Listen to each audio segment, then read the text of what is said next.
Thank you very much. So welcome you to our West London Waste Authority Board meeting, 26th of March. Can I welcome in particular Councillor Eddie Lavery from Hillingdon, who is attending his first board meeting. Welcome along. We have met before on our other meetings we've had online. So present at the meeting are members of the authority and a number of officers. If you could introduce yourselves when you speak, I think that would be great, as we get through the meeting. Can I remind everyone present to turn their mobile phones to silent? Nothing worse than a vibrating phone cutting across presentations. I would also ask you to note the following. Members of the authority must keep their videos on at all times, but can you put your microphones on mute, please, because of the background noise that comes through. Other members and participants should switch off their videos and put microphones on mute until they are invited to speak. If you would like to speak on an item, could you please use the hand function, and I will call you in. We don't want everyone speaking at once. In case of a technical problem, the meeting will adjourn until the issue is resolved. If the technical problem persists and the meeting is incorrect, the meeting will be adjourned and rearranged for a later date. If I have a technical problem, then Mick will take over as Vice Chair of the board. And please remember the meeting is being audio and video recorded and will be available on the Council's website in due course. Following the announcement from the Minister yesterday, this may be our last virtual meeting. I have to say virtual meetings did take a bit of getting used to, and throughout a relentless year since lockdown started last March, they have proved invaluable, I think, in making best use of time, and have more importantly given greater access and transparency around the work of the board. So hopefully we can find a way to keep these board meetings online going forwards and make them proper challenges. I do have 2 items of AOB which we will get to prior to item 9. Item 9 is a part 2 item, so we've got to stop recording the meeting at that time. So please don't rush off too soon to your next meeting, because we want to try and get to the part 2 item as well. So apologies for absence. I haven't received any, but we will note that Jay Burr is trying to join the meeting. Declarations of interest. Has anyone got any declarations of interest for this virtual meeting? No, if anything becomes, if you're aware of anything as the meeting progresses, could you let us know and we'll make a note of it at that time. The minutes of the meeting held on the 22nd of January. Can we agree the minutes? Excellent. That now moves us on to item 4, which is the business plan. Can you note it's unlike what it says on the report, it is actually from 2020 to 2025. It is a key business plan setting out a number of ambitions for the board and for councils in the way we work. I think to save time and give you all the proper information, can I invite Emma to move the report, introduce the report, please?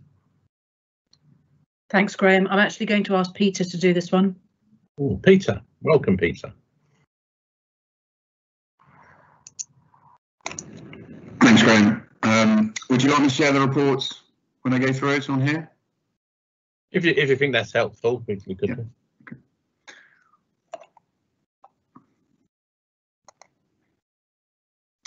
Can everybody see that? Yes, we can. Yeah. Excellent. Yeah, so thank you, Graham. The title should be Business Plan 2020-2025, so apologies for that, in line with the detail in the summary. So the recommendations for the report are to approve the business plan updates and note progress made in 2020, specifically detailed in Appendix 1. Approve the carbon reduction plan in Appendix 2, approve the strategy and strategy on a page in Appendix 3, and approve the creation and launch of the circular economy team. In terms of, I'd like to go through the progress to start with, sorry, for 2020-2021, and then move on to how we've moved forward with some of the new targets and the revision to the business plan following this progress. So for some context, in terms of COVID-19 impact on the boroughs and on Westland and Waste. We've seen an uplift in tonnage as commercial waste has fallen away and more materials come through our system. And we've also had to modify the way that we've worked, introducing greater social distancing on HRRCs, which has had potential impacts on daily throughput as well as some operational costs, specifically around resourcing and ensuring we've got the right people in the right places, and ensuring a safe working environment as well as a safe environment for people to visit. So that impact has created a number of drivers to look for us to try to deliver a number of elements of the business plan early, and as detailed in part 3. We've delivered on a number of elements of the business plan significantly early in terms of establishing a waste minimisation culture at Abbey Road Hrc, completing all of the value stream mapping and delivering the food project funding earlier than planned, looking at arranging and establishing a self-service data portal and management reports for managers to look at how we can deliver some of the services better and monitor the impact of absence as well as the increase in changing waste flows through the system.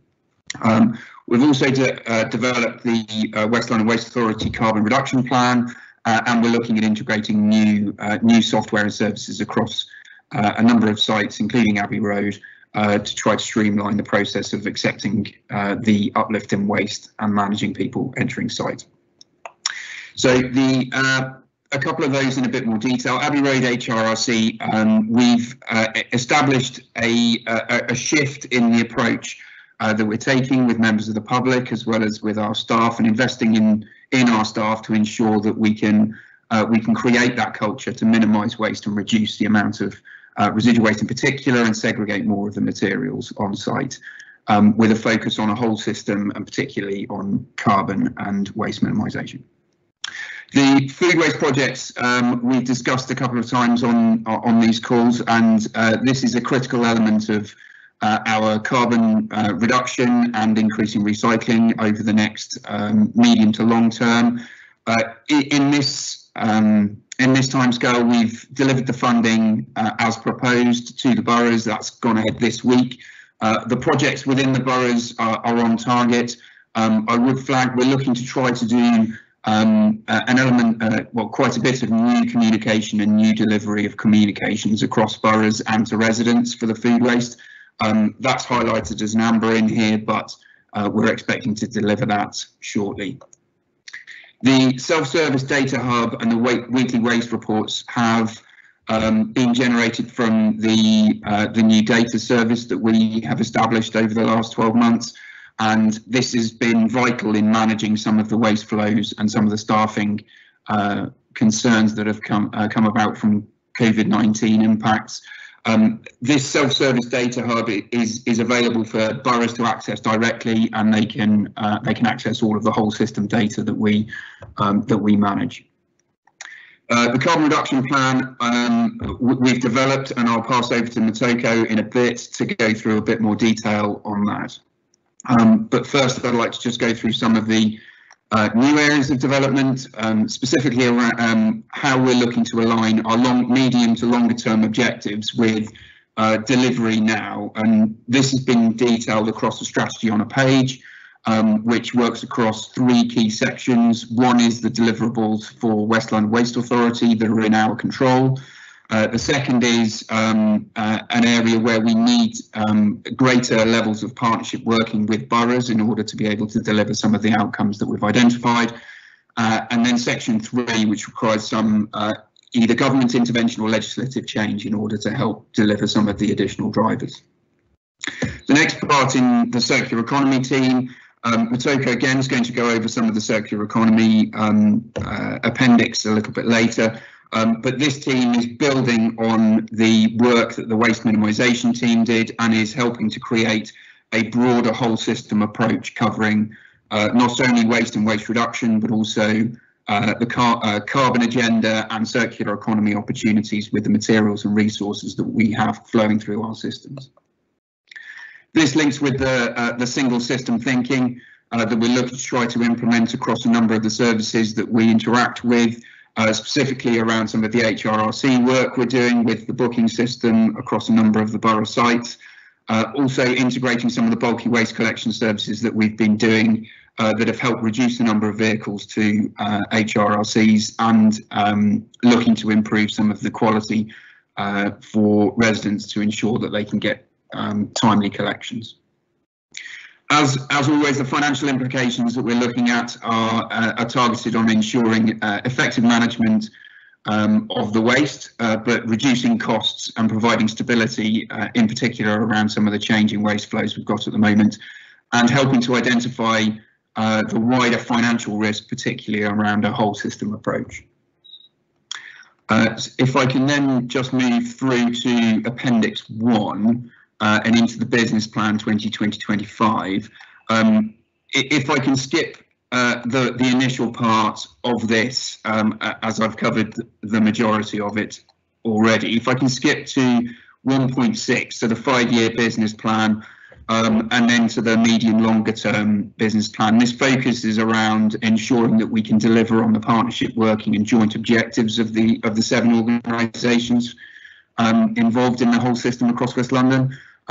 We are seeking to build additional knowledge and experience across the whole system with additional data and information, and sharing that to ensure everybody's getting the full picture, and looking to influence the direction that we can take, and in particular investment in infrastructure to ensure that we can maximise the opportunity coming from the resource and waste strategy and the environment bill that's coming out, and looking to integrate some of the resources and sites that we have to ensure we can deliver best value. The section 1.7 of the business plan highlights within the 3 sections that I mentioned earlier where we've delivered early, and some of the key headlines on that around theme 1. So this is the areas that West London Waste can deliver, and then some of the partnership working through theme 2. Specifically increasing some of the food waste collection and diversion from residual, and the waste minimisation that goes along with that. And then in theme 3 as well, looking how we can integrate some of the data, and also how this looks to drive some of the continuous improvement across the services that we're providing. If I can now pass over to Motoko to cover the carbon plan and the circular economy plan.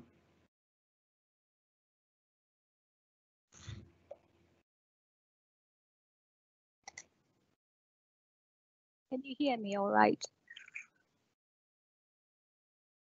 It's very quiet, Motoko. All right. That's it. Is this getting better? It is, yeah. Yeah, thank you. Thank you, Peter. Shall I also put the report up for you, or is it? Yeah. Yeah.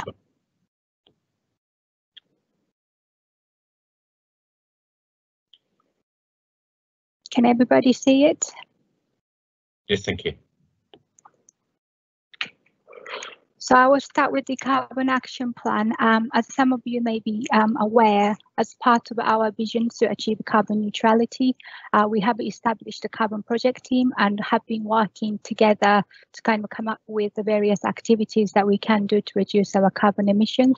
This year, we have focused on gathering the baseline data relating to our internal operations in particular, in order for us to be able to sort of walk the talk, focusing on how we actually, from our own office spaces, that we are reducing the carbon emissions. Within the key visions, we have set up 5 key areas that we want to really achieve through the carbon action plan. The first one is a zero waste office. We would like very much to test the concept of achieving the zero waste office in our offices, both at Britannia Court as well as the Abbey Road office, and create a model kind of case that can be duplicated across other household recycling centres, as well as potentially the council offices. We would like to better understand the practical issues and barriers that people may be face in achieving zero waste concept in their office. But as putting that ourselves in their shoes, that we will be able to provide more practical solutions and support to them. The next one is the carbon neutral office. So this is very much about procuring the much more greener renewable energies for our office. And we will also be looking into reducing the carbon energy usage in our office space. And next one is the low carbon travel. We are aiming to continue supporting our staff to work remotely and then also reduce the need to travel. And we would like to encourage alternative transport model compared to the kind of private car use as well in their commuting as well as at the business travel situation. And the fourth one is the stronger partnership with the contractors. Obviously, we do have a much bigger operation outside of our office space through our waste management operations. So we would like to very much establish much stronger working relationship with our current contractors and suppliers, and then signaling them the importance of reducing the carbon emission and our environmental impact. The last one is very much about encouraging and empowering our own staff so that they are able to feel more empowered and that this sustainability culture is much more embedded across our whole organization. So the next page here is showing the baseline data we have gathered so far. As you know, the 2021 has been a relatively odd year and not many people is working in our office. So as a baseline year, we have chosen the year previous to it, so the financial year 2019-20, which is looking like this.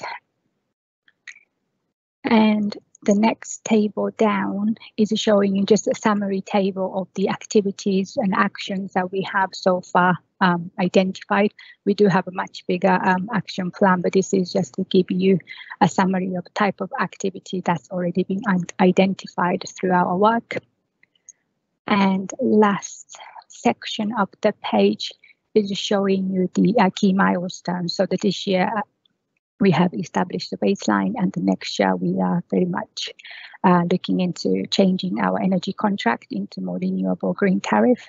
And next financial year, we would like very much to finish that zero waste office concept, and following year, focusing on the low carbon travel, so that by 2024-25, we will be able to achieve the carbon neutral office.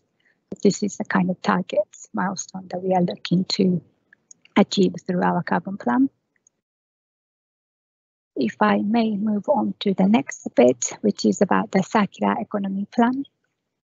So the circular economy itself is becoming very increasingly important concept.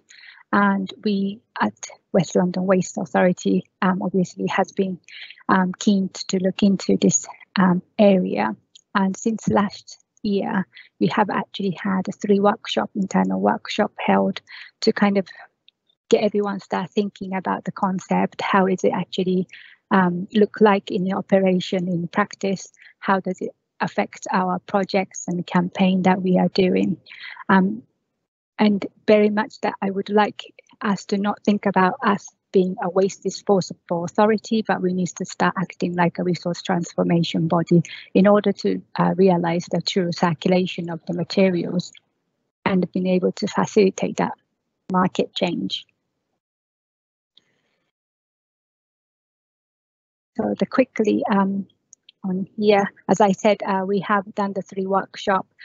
We have started to engage with the internal colleague, but also as well as the policy and review manager from the Richmond Council, Wandsworth, who is also a lead on the circular economy work stream within the West London Alliance Green Recovery Plan. So we have got quite a good engagement with them in order to make the much bigger West London or London-wide impact through our circular economy plan. Through the workshops, we very much agree that we need to look into wider engagement with our producer manufacturers, as well as the secondary markets, and block those existing barriers to enable the systematic change to improve the circularity. We need to continue lobbying our producers to embed circular economy principles into their operations. And we would like to also assist the boroughs to better support their circular economy business models. So not just waste management team, but perhaps through highways or ground maintenance, supply chain management, we might be able to support them to realize those opportunities. And exploring the new options for material, we have assessed what could look like in the future for the various materials in our workshop. And we realized that we just need to continue obviously focusing on the increase in the recycling rate and reducing the waste generation to start off with. But what we need to also think about is how that material that we are collecting is contributing back to our economical system and whether there is any impact in the local jobs, social benefits in our area. So we are exploring the new opportunities and innovations for our materials that's not just being recycled, but whether things can be more repaired, refurbished, and so on and so forth. And as I said, the wider collaboration is going to be key in achieving the circular economy. We very much like to work with the boroughs, not just within the waste management team, but wider teams like sustainability team, transportation team, and even like library services for us to really facilitate in that circular economy model within the West London. And the approach to the project management of this circular economy work, it's not going to be a typical kind of project management where we know exactly where we need to get to and then how, because a lot of the circular economy work is still quite new. Lots of testing and a lot of modeling is required. We need to keep being quite agile and be quite flexible and responsive and adaptive to the market changes and shifts in innovations and technologies. So we will be approaching a more agile project management way to deal with the circular economy workspace. So that's where we are with both circular economy and carbon. If I may hand back to Graham, please. Yes, thank you very much. It's a very detailed sort of presentation, which shows quite an ambitious, I think, sort of plan for the next 5 years, but it's very important. We have had discussions in the past couple of years, and once we built the Hrc, we started getting into that discussion around how do we deal with waste rather than seeing it as a bad product. So some of it, is recyclable, some of it is reusable. Some of it we can actually reduce because we don't need to use so much, and then what's left, we've just got to work out how to get rid of it, and the Hrc comes in. So we don't actually send any to landfill, which is 0.001% or something goes to landfill, which is good in that sense. But I think we're all conscious there's too much other stuff going into the energy recovery centre that shouldn't be there, but in particular food. So we started off the food projects, which are sort of slightly behind because of COVID, but quite ambitious, using the reserves to boost the waste collection of food and actually reduce it down, with projects also going on how to make better use of food, especially when you see the amount of poverty around the world. The amount that's actually thrown away that's probably shouldn't be is quite amazing. And it's also looking at the environment bill that's coming through this year, but with quite significant targets. I'm pleased that we actually moved away from this recycling target overall and actually looked to say how much residual waste are we throwing away and where can it go, and then how we can dispose of it. So it's an interesting report and quite an ambitious plan. No one says it's going to be easy, but if you don't try, you don't get anywhere, is the motto. Julia, you have your hand up. Yes, thank you. And my first comment is I like your phrase. I think you said we need to walk the talk, which I think is absolutely right. And that ties in with what Graham's just said about it being complicated, but lots of necessary stuff to get on with. My first query is about what you said about the baseline data. And I understand it's been a very peculiar year and that just using this past year wouldn't be terribly helpful. But I have a slight anxiety that if you go back to the previous year and consider that to be normal, that might, I don't know, that anticipates things returning to normal perhaps very quickly. And where over the past year there might have been improvements or good figures on carbon emissions, is it worth keeping that in mind as a sort of parallel baseline to get a real picture of where progress is? It was just a thought that occurred to me that we can't scrub out this past year as being completely irrelevant. There might be lessons to learn that might be useful to bear in mind. So it's just a thought about that. And if can I make a quick second point? Yeah, no dissent. Which is, I think that terminology is really important. And you said that we need to think of ourselves not as a waste authority, but as a sort of resource transformation. And I was wondering where that leaves us in with regard to the statutory role as being a waste disposal authority, and whether that needs to change at quite a fundamental level. I noticed in a Richmond press release that went out, this was done by council officers because of PERDA. So I didn't get a say in the wording, but it referred to rubbish and people putting out their rubbish for collection. I'm wondering how we start to climb the hill of making people think about it differently as being a resource. I think at the moment there's a perception that you put out your stuff that you don't want, and someone, the council or the waste disposal authority, between them, they come and whisk it away and make everything nice. And as long as you pay your council tax, that's it. That's the transaction. And it's a question of how we keep tackling that sort of gap in understanding, while still showing that we are offering the service that we're meant to offer. It's actually a slightly different service than people's perception. So, but thank you for the report. It's a lot to tackle. Thank you, Julia. Did Peter or Motoko want to answer the question, or Peter? Absolutely, Julia. There are invaluable lessons to learn from the last 12 months, and there have been some real positives in terms of being able to deliver some things quicker. And you're right, we are looking at the options and the baseline data around both years. I think we've gone to a slightly prudent place in terms of looking at the baseline for 2019-20. In that it has been fairly extreme, particularly around officing in the last 12 months. So we're absolutely taking those lessons learned forwards and looking where we can to integrate those into the way forwards. And on the second point, absolutely agree, which is why we're taking a whole system approach. Everybody has a part to play in delivery of a carbon agenda and a better environment. And that goes across all people who utilise and work within the system. Thank you. Mick. Thank you, Graham, and thank you, Peter and Motoko, for detail. I'd like to actually echo a lot of what Julia's highlighted. I like the idea of the parallel. So we've got our benchmark base, but also we can just we keep the benefits that we've seen. One of the few benefits we've seen in the last year. So talking on the overall thrust of everything, I think the detail's really good. I really like the direction. I really think we're making a fundamental difference in terms of what we're looking at.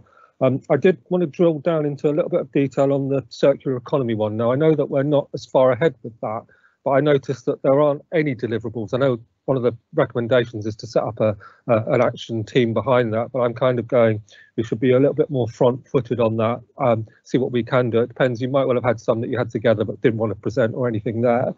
And then the other thing that, again, I echo Julia's point about leading by example and the zero office kind of stuff. I presume we're talking about zero carbon. We're not doing any carbon offsetting. I just want to double check on that side of things to make sure to go through there, because the challenge of getting to zero carbon is really hard. But offsetting is one of the ways even my own council is dealing with stuff. We can't hit our zero carbon target without offsetting. So it's just understanding whether we've got that mapped into it, and if we have, what we can to try and minimise it, because obviously we want to try and get to zero, full stop. Thank you very much. Thank you, Mick. Was there any other comments to be made on the report? Actually, one of the ones I would like to sort of remind ourselves, I think Julia said it, we're seen as a waste authority and people see that as a waste disposal. And one of our statutory duties as such, and as councils, is to facilitate the receipt and recycling, treatment or disposal of the waste which is collected by the boroughs. I think really what the plan is going to set out, or hopefully will start setting out, is that intervention before it gets into the waste stream. and that's going to be quite a challenge. So we're doing it through food. We need to do it through textiles a lot more, probably over the next couple of years as well.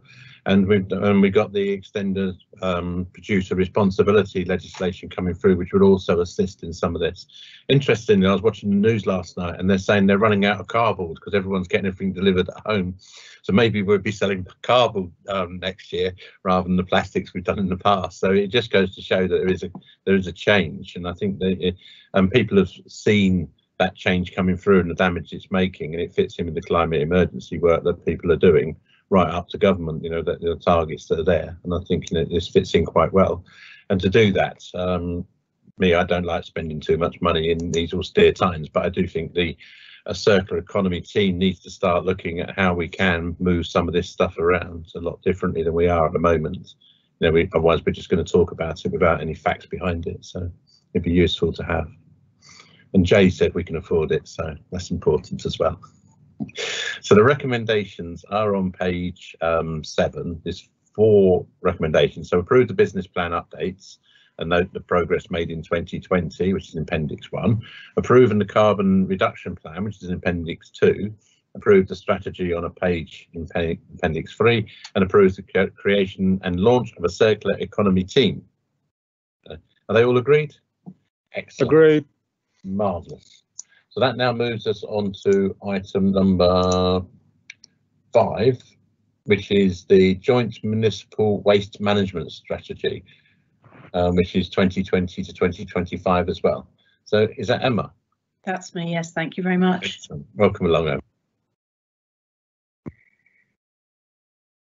So the Joint Municipal Waste Management Strategy is a 15-year strategy from 2020 to 2035, and I'm going to try and put it on the screen, which is not working.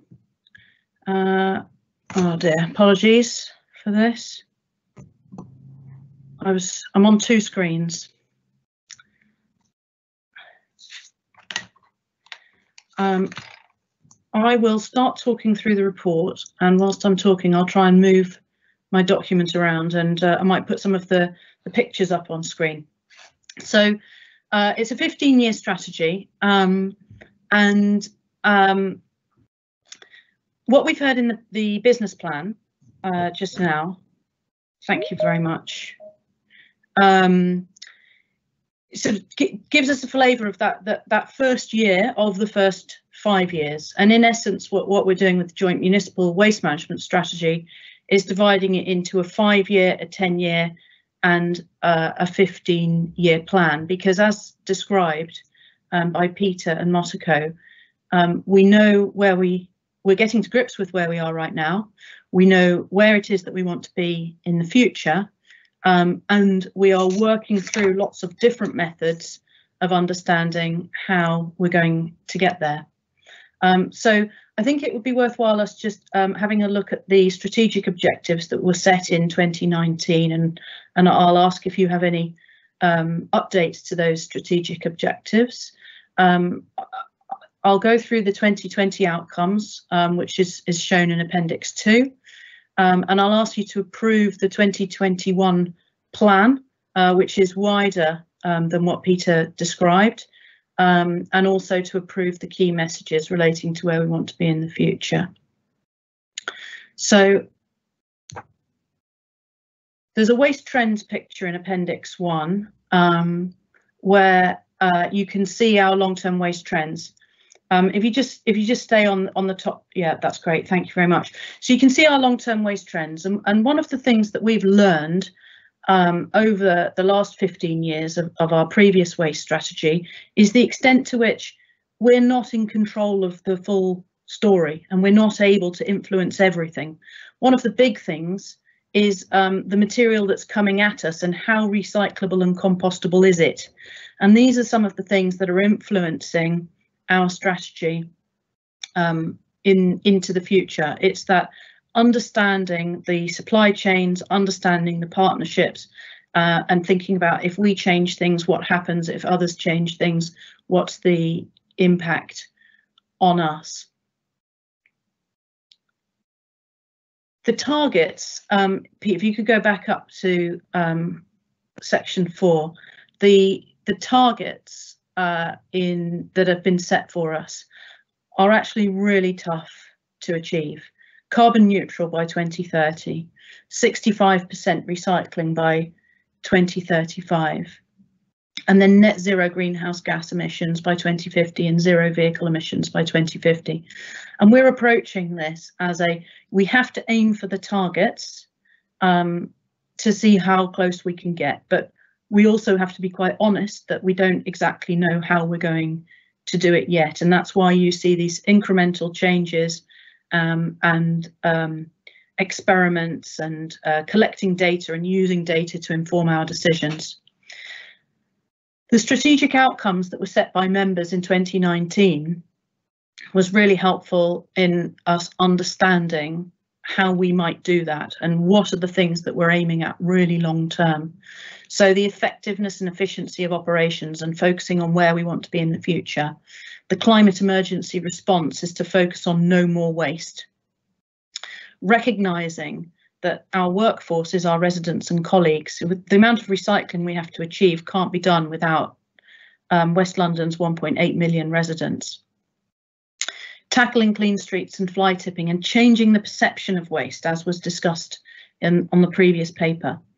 Being proactive and not waiting for legislation, and being joined up and consistent and using our data. So if we could go through to the appendix that shows the 2020 outcomes. The one above, thank you very much. So as was described, 2020 was a very, very strange year, and it gave us an opportunity to push our strategic objectives harder and faster in some areas in order to deal with the problems that were coming at us of extra waste, which would cause funding pressures, for example. So you can see that a lot of what we were doing was focused on financial stability, which was one of the outcomes set by the environment directors for us. And within that financial stability column, you can see different colours, and those different colours represent different outcomes and things that we were working on and towards. So the Abbey Road transformation, which was described, the £3 million food waste funding, the HRRC booking system, which was as a result of people not being able to access the HRRCs. So how do we make it easier for them to know how to use the site, to keep the recycling going, and to not be sitting in queues for hours at a time? The bulky waste collection system, if people can't access the HRRC, what can we do to help them and keep recycling and perhaps find some reuse opportunities? So our outcomes have gone into lots of different areas. One of the things that was really interesting is it started to show us a new way of thinking in terms of smart city models, which also integrates with being joined up and consistent. And those smart city models are still on a very small tactical level, but it's giving us new data and different ways of looking at data, which is transforming our thinking. So I'm going to go to the next slide, which shows Appendix 3, Planning for 2021. And this is building on what we did last year, but also thinking much longer term than just our 5-year business plan. How do we develop those smart city models further? And how do we move into from increased recycling, which is something that as a group of boroughs we're all very used to, into carbon neutral and circular economy, which is a big shift. We've identified a number of key things that we think will be quite important to help us transform into the future, and we've started that dialogue with the Environment Directors Board. So it involves transforming more sites than just Abbey Road, creating the space, creating the circular economy, knowledge and information and experimentation that's taking place there and rolling it out across the area. It involves using these smart city models, booking systems, technology to assist us with how HRRCs, bulky waste and fly tipping is connected, and how can we get a better result out of all three by doing something in one of them.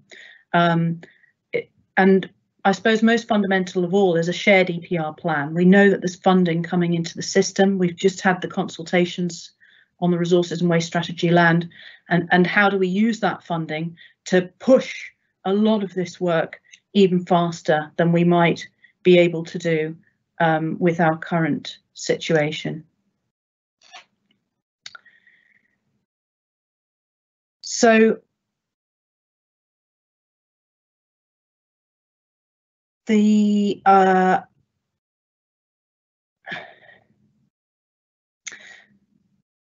okay, if you could scroll down again, please.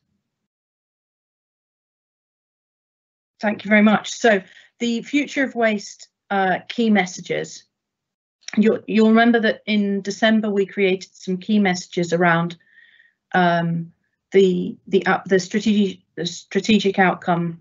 Our climate emergency response is no more waste, and this time we've put some together which relate to the effective and efficient operations, focusing on where we want to be in the future. And I think this is one of the things that Mosako was touching on in the previous report, the need to be agile and dynamic, and to perhaps not look so much at ourselves and what we're doing, but look at others and what they might do.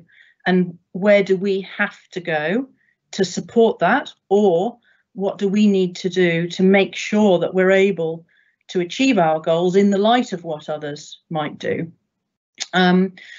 So the future of waste is about high quality materials being remanufactured through very complex supply chains. That's the sort of the ultimate of circular economy.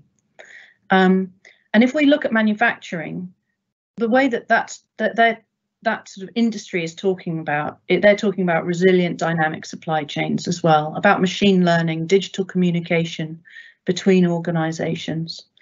And that gets us thinking about the need for adaptable organizations, continuous training and development, empowered and engaged employees, so that if everybody knows where we're going, people will take steps to get there. Waste materials have got a really key part to play in assisting other industries to transition to net zero by 2050.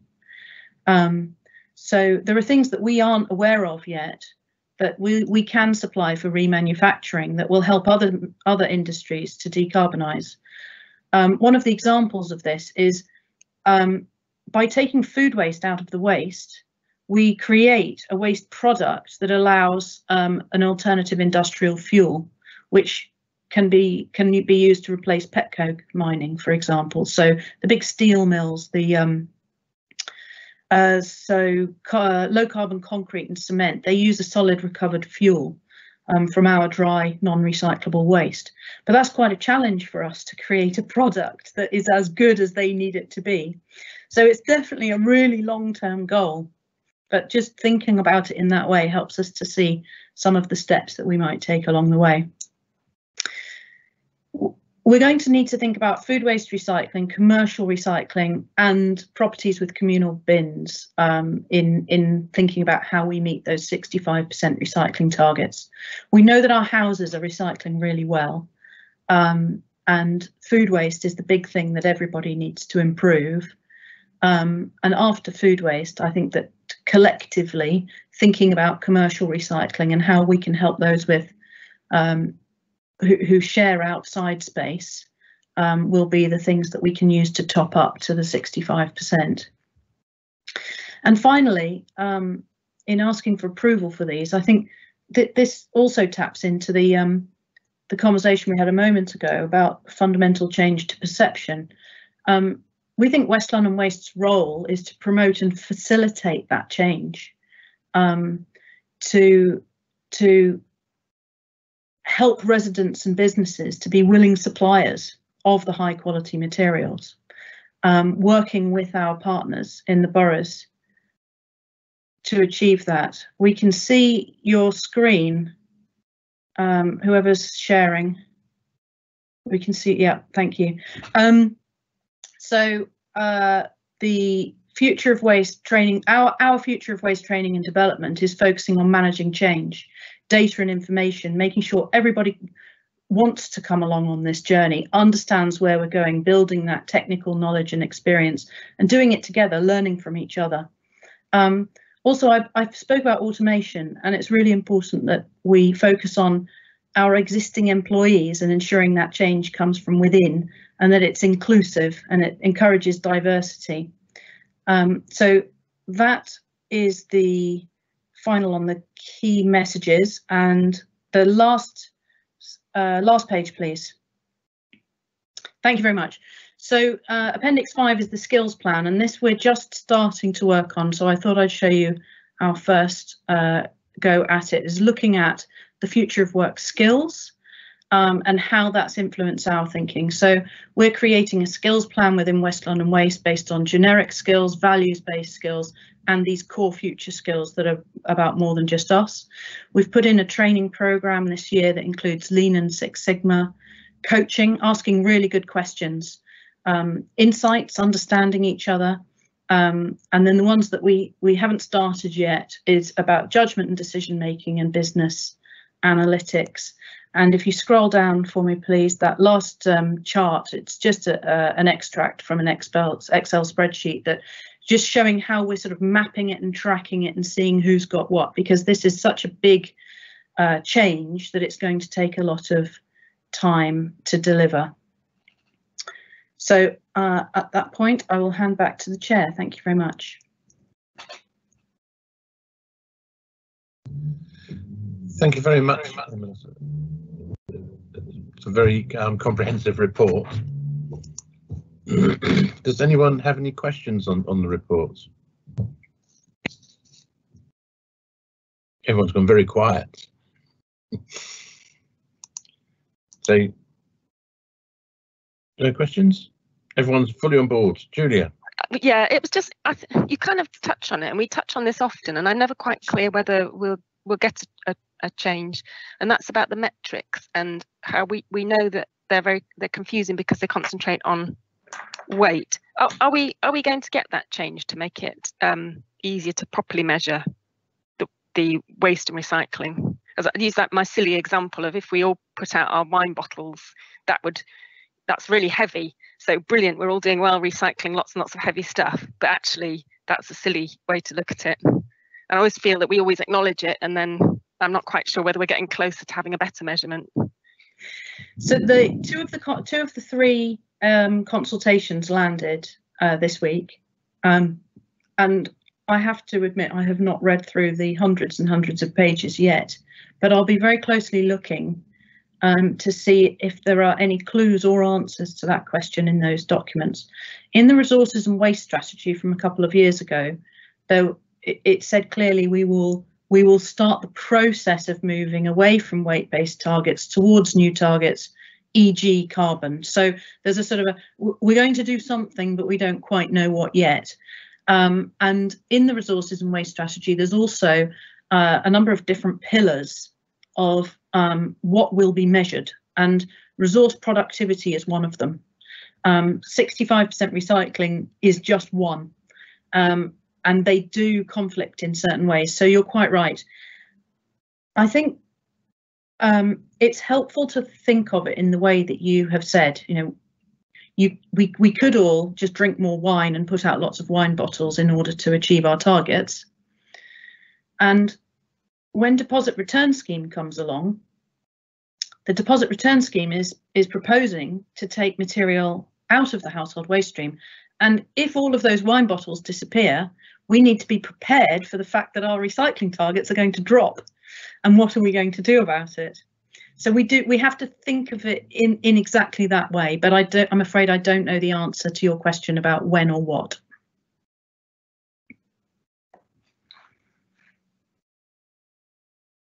Thank you, Emma. It is one of the challenges that's going around the system, really. You know, how do you meet a recycling target when the things that are recyclable come out? Guy. Thanks. Yeah, I'm sort of interested by the last slide that you showed about training. and general development. And I think I'm a bit confused by who that's aimed at. You know, who's going to be training who here and when? So this is what we are definitely doing within our own organisation. So Westland and Waste officers are learning lots of new and different skills to be able to work throughout and across supply chains, to be able to ask the right questions of residents so that we understand how do we change what we are and what we have in order to meet those needs, and increasing our ability on data analysis across the board. That's the first phase, and that's what we're definitely doing.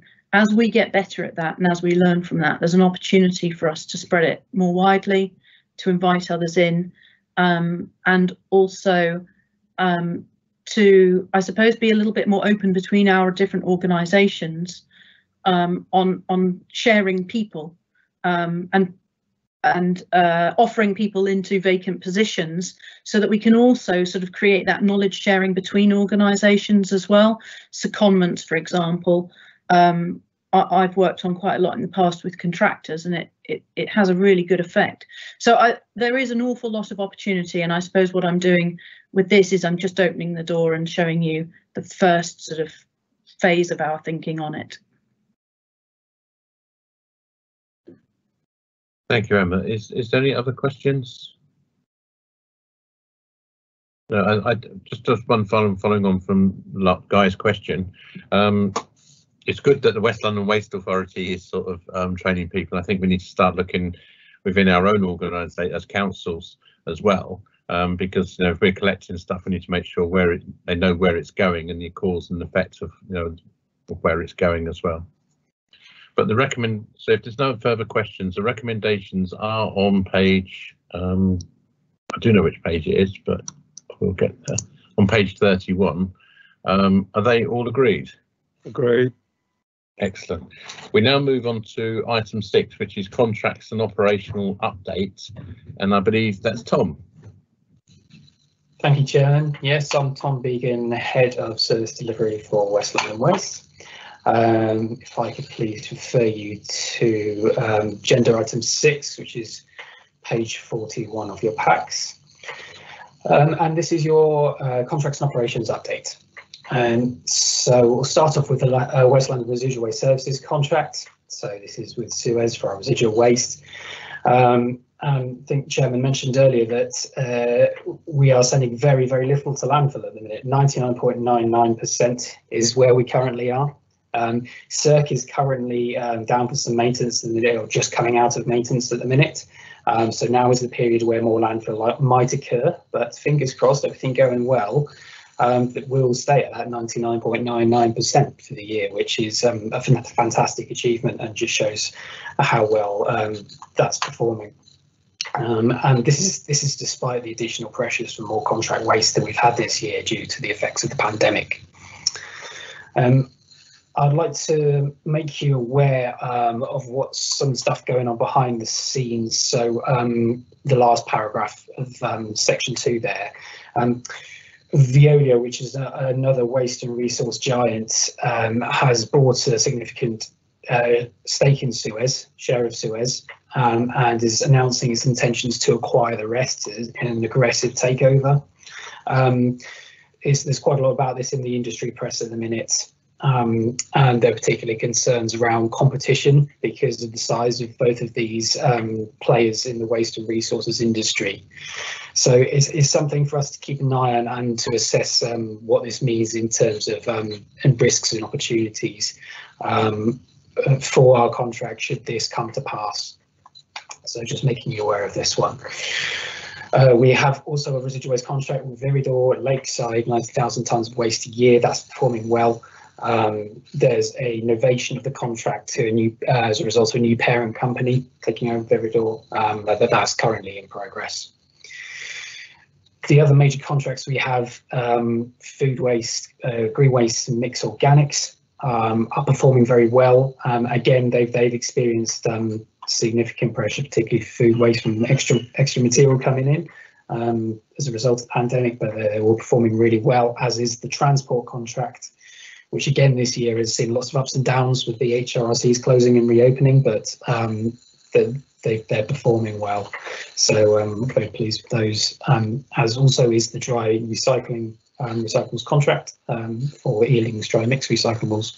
Had some issues with contamination, but we're sorting those out now, and things are looking much better there.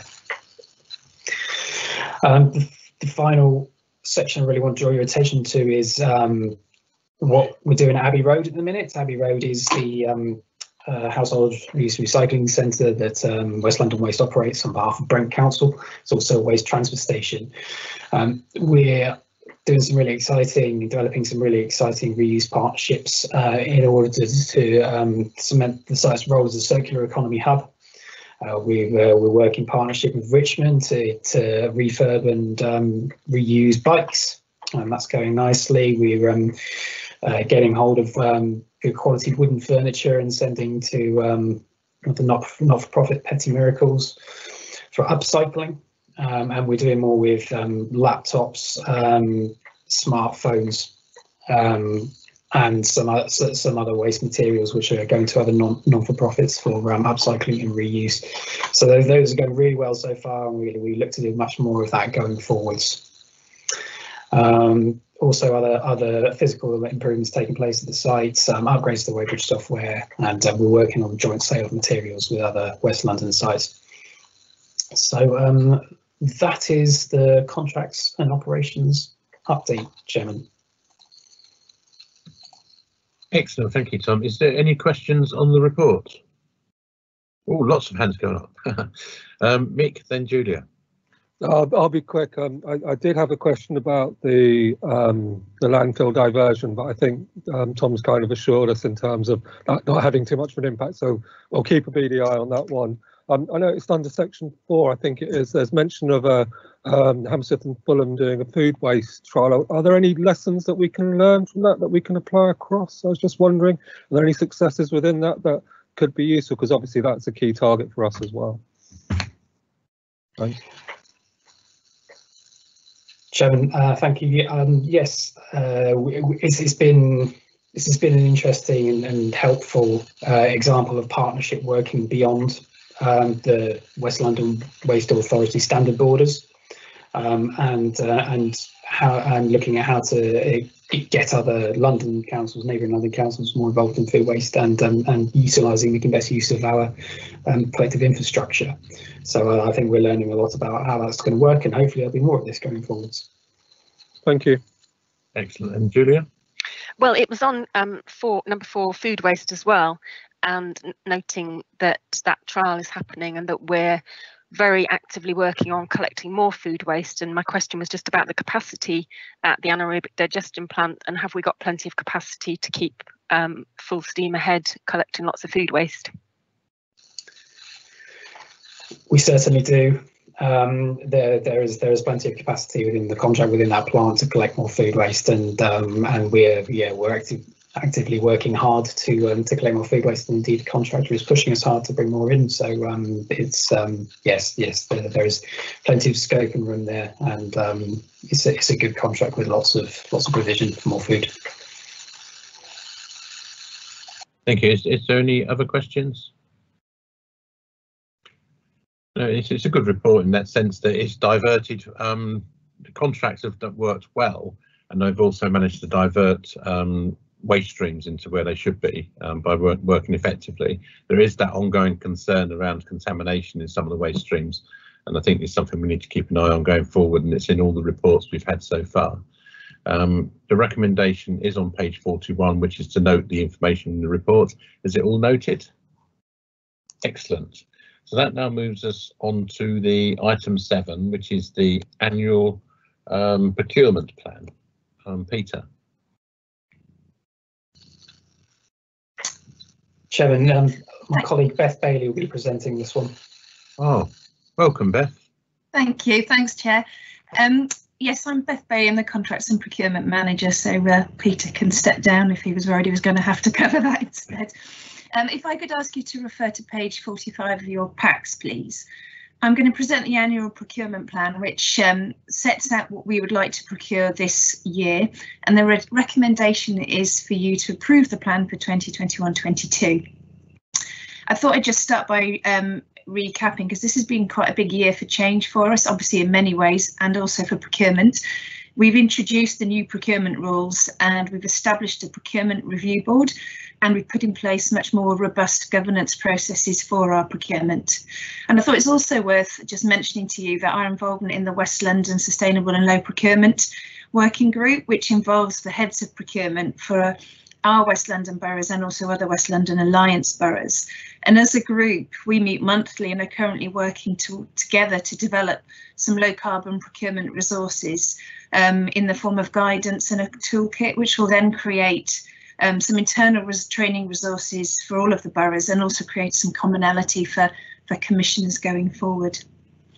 So you'll see from the procurement table in the plan that we're presenting more procurements than we have ever done before, which is a challenge, but the procurement also creates a real way for us to move forward with driving change and moving towards a circular economy. You'll also see from the table that there are a number of procurements for Abbey Road, which is what the site that we run on behalf of Brent Council, as we're piloting quite a number of new approaches to waste separation and also driving a number of efficiency improvement projects. So that's just a summary of the table. I didn't want to go through the table line by line because I appreciate you've already seen that. So is there any questions about the report? Because that is the end of the summary for the annual procurement plan. Excellent, thank you, Beth. Is there any questions on the procurement plan? No, there's no questions. Excellent. Okay, thank you. So can we ask, there is a number of, as Beth said, there's a number of contracts to be procured this year, and they're set out in the report. So can we approve the annual procurement plan for 21-22? Agreed. Great. Thank you very much. So that now moves us on to our item number 8, which is the budget monitoring report for period 10, which is up to January. Welcome, Jay. Thank you, Chair. I'll share my screen if I may. Just bear with me. Can you all see the authority report, the budget monitoring report? Yes, thank you. Yeah, right. Okay, it's a mixed bag from me today. So what I'll do is I'll run through the report a section at a time.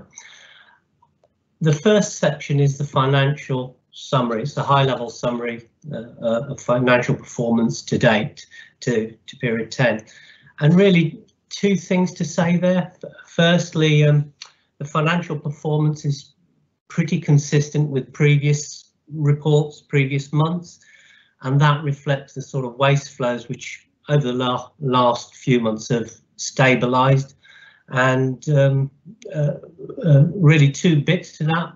In terms of HRC waste, we're seeing lower volumes of HRC waste, which means the FCL part of our budget and spending is underspent. And in terms of collected waste, we're seeing far more collected waste coming through from borough vehicles.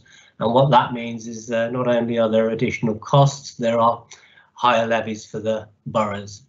The overall picture from day-to-day activities forecast for the end of the year is a small surplus of £500,000. The second key point around the finances is about the borough food waste projects. Peter's referred to them earlier on, and over the last couple of months, the projects have kicked on. And we've agreed payment of £500,000 for each of those projects, and we actually paid 4 of the boroughs just earlier on this week, and the other 2 boroughs will be paid in a timescale that they want.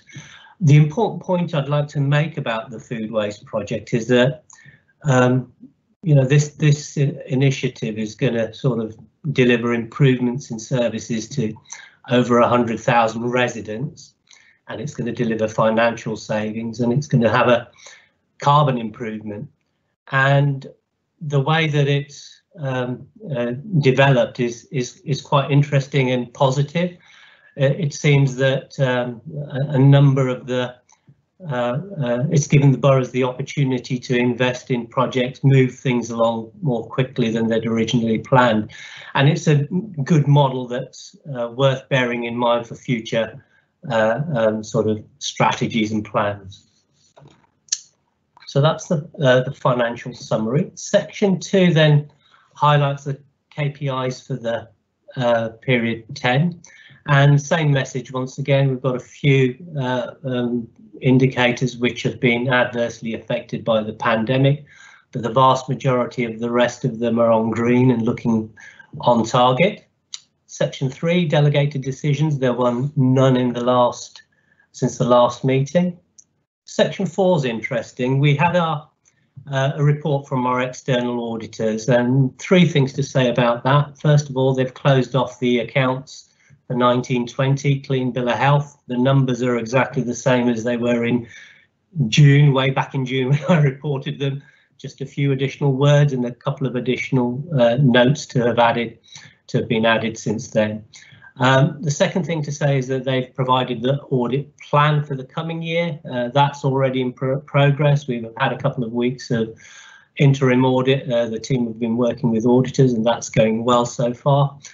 And the third thing to flag up is that they've requested additional fees, very significant value of additional fees. Got to say, this is not specific to the authority. This is a sector-wide problem. We've expressed our views to EY, and we'll be complaining to the PSAA. They're the organisation who appoint auditors, and we'll update you regarding progress as that develops. Section 5 then flags up the timetable for the appointment of an independent member for audit committee. Give you a quick update on where we are with that. We canvassed all of the borough audit teams, the independent members there. Two members were initially interested. One withdrew. They found an appointment elsewhere. The second hasn't responded to emails. So we're now looking at going out to market and advertising. And I do have a question for members regarding that, if I may. Our previous independent member had a huge amount of experience, a lot of skill, knew the audit sort of sector well. And in order to try and recruit a similar level of interest and applicant, I'd be interested to hear what members feel about paying an independent member for their service and their work, a remuneration package. I think that potentially could open up a pool of better candidates than we might otherwise secure. I think what the challenges we have is we only have two meetings a year, and it might prove to be a disincentive to potential applicants. So that's the 5th item, and I'd be interested to hear your views on recruitment of independent audit committee members. Thank you, Jay. It's good to see that the accounts are in very good order. We are where we plan to be and where you said we would be at this moment in time. And it's good to see that the food waste stuff is actually starting, which is a long-term investment, really, for change. Is there any questions or comments from members present, in particular about the comment that Jay just spoke about? I do have a comment about the independent person. If I start off, I believe that they should be remunerated for the work that they do. The independent people within audits across local government are also do receive a fee, but it's actually set in what that fee is. A number of hands has gone up, so if we take Guy first, then Julia, then Mick. Yeah, I was just going to say no problem with remunerating modestly. Thank you. Julia? I would agree. I'm slightly surprised actually that it wasn't previously remunerated for the skill that was available to us. So yeah. Excellent. Mick? Yeah, I'd reiterate the same thing. I thought the previous independent member, Andrea, was great and really had a massive level of experience. So, yeah, anything to attract, if we can attract someone of that caliber, that would be amazing. But even if someone even got part of that, that would be good as well. But I think remuneration will make a difference. Modest, I agree with Councillor Lambert on that kind of front. I do have a question on the, well, it's not so much a question, it's more an observation on the audit fees. They're being cheeky all the way across. I sit on Ealing Council's audit committee as well. They've upped their prices too. Keep the pressure on them is all I will say, and yeah, keep that pushing through, because that's cheeky in my honest opinion. Thank you. Thank you, Mick. And Eddie? Yeah, I would agree. I mean, I'm actually surprised that you were managing to get somebody of high calibre and not paying them in the past. I agree it needs to be modest and reflect the work involved, but I think if you don't, you're going to struggle with getting high quality candidates, so I would support it. Thank you. Excellent. So we are in agreement, Jay, about remuneration of some type for the audit specialist. Independent person. We leave it to your judgment, really, just come back with recommendations of how way that should be set, as a reasonable amount. But also it's quite desperate in the sense that with our business plan and things, the way things are moving, it's more, we need it more really to have someone of high caliber. And if that's the way to get someone, then we should do. I was quite surprised when you told me that she hadn't been paid in the past. Maybe because we're nice people, maybe that's what it is. Excellent. Is there any other questions on Jay's report? No. So if we can go to the recommendations, which are on page 49, can we add after number 6, which is delegate the recruitment and selection of the independent audit committee members to the chair of audit committee and treasurer? Can we also ask we can delegate to the chair of audit and treasurer the setting of a suitable fee that they can come back? Because our next meeting's in June, although we have these fortnightly meetings, we could discuss it there as options, but we need to delegate that somehow. So if we could delegate it to chair of audit, is that okay? Okay. Great. Marvellous, thank you very much. So that now moves us on to, before we move into part 2, we can move into any other business. I actually have 2 items on any other business. Well, 1 item for 2 people. This is the last meeting, formal meeting for 2 people. One is Councillor Mick Saviours, who's the delegate from Ealing and also the vice chair. But also Paul Walker is leaving in the middle of April. He's been promoted to somewhere up north. No, in Hertfordshire, which is going to be becoming a chief executive of quite a large council up there, and so on both people, I think we take Mick first because he's I'm looking at the screen, you see, so it makes it easier to do. But Mick sort of, when we used to meet in Harrow, come along from Ealing and picked up the area very quickly, and also as the vice chair has stepped in quite a few times when I was not available as chair of the thing. But it's also been able to go back to Ealing and understand, sort of make the changes that we needed across boroughs, and just bring that experience in. And I'm sure that Jasmine would take it over, and you said you would help her on that transition over to the full meeting. We because we're a board, we're appointed by the councils at our full council meetings normally in May. And so this is why we have to Mick stayed on until now. I'm assuming you're changing that at your council meeting next month. And Paul came into Harrow as our corporate director for environment, and I remember asking him about how he would deal with the press on major sites, and he told me the story about how he dealt with a nuclear reactor. And I thought, we haven't got any of them, but if you can deal with that, you can deal with anything we've got, so it must be quite good. But I think what Paul's also brought is a cohesiveness across councils around environmental issues, and actually give them the profile they really need, especially around the climate change sort of work and emissions and a lot of the stuff we've been talking today. we used to be a lot of individual councils and individual speakers on some of these things, and Paul's role as chairing that board for the West London Alliance as such, coming here as the representative and also on LEDNet, has allowed us to sort of really move some things forward. So thank you very much to both Mick and Paul. Thank you. Does anyone want to comment while I'm here before we move on? No, I was just going to say here, that's all. Well, thank you to both of you and good luck in the future. Thank you. I'll still see Paul for a few more weeks. But I think we're going to miss the people that are here. And Paul, we got to find a replacement for Paul because he's moving quite a distance away from Harrow. I know we've got the remote working, but we do need someone quite local, and we have to start that process soon. So we've been in discussion with Emma how we can do that. Excellent. So thank you very much, both of you, for the work you've done for the board. Thank you. Yeah. Well, Jasper, you have your hand up.